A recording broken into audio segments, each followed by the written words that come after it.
Maayong buntag no, update na ninyo. Karon na takaluto kay ngayon lang man ta nakabakante kay wala nang event ron. So, adobong barla. Subukan natin to.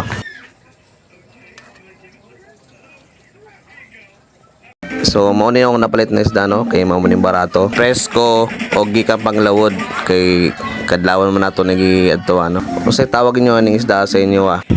Comment ra sa comment section para makabalot kung unsay man ang isda sa lain-lain lugar. Yun na nga ato na tadtaron eh kay base matadtad pa ng uban eh.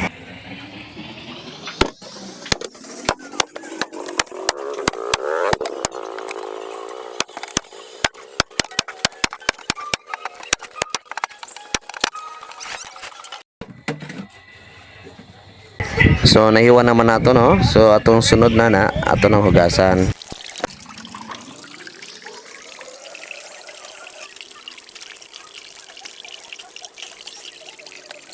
So diri no magiwat ag lamas. Simple naman lamas ani. Nalakang ay nakaluya. Ha? Ano daw? Luya no. Na luya tong giwa.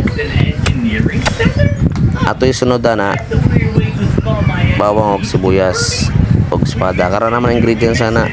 Simple ra barato ra kayo pod.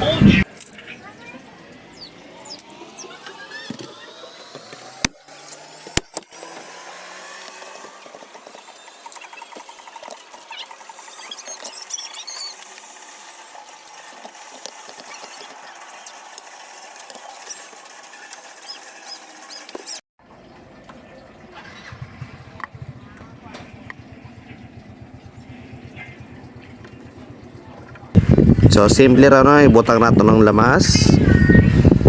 Pagkabutang nato sa lamas, ato ibutang ning atoy kamata ning atong mga isda para hanay siya ba.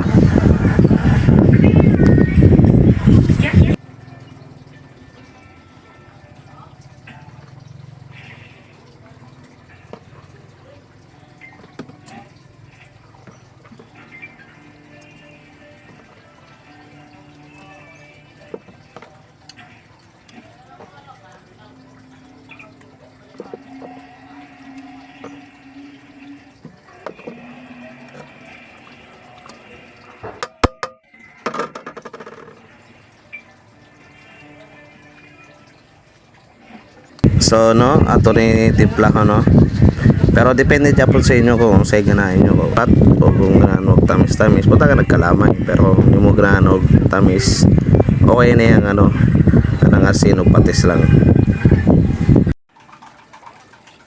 So ayaw kalimutan ng ano no, aning suka kay hindi man matawag na adobo na kung may suka o patis.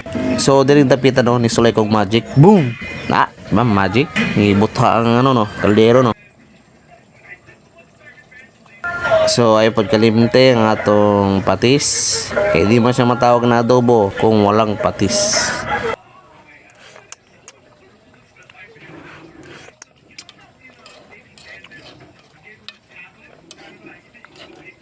So no, okay na, naluto na nato, natimpla na po nato. Pwede na ni, kaon na ta ni, hambaw na ta. God bless us all. Ciao.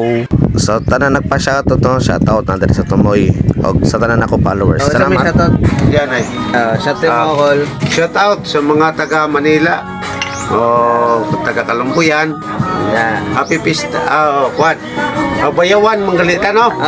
Bayawan. Pista sa Bayawan. Happy Fiesta. Mamista ta sa Bayawan. Mamista ta sa Bayawan. Nari kami ni Kapitan. Kapitan. Kapitan sa Kalumbuyan. Nari kami ni Kapitan. Dire man mesa kay Uncle Joseph Richard. No, Miss. Bali na siya. Ang son ginatuyok pa.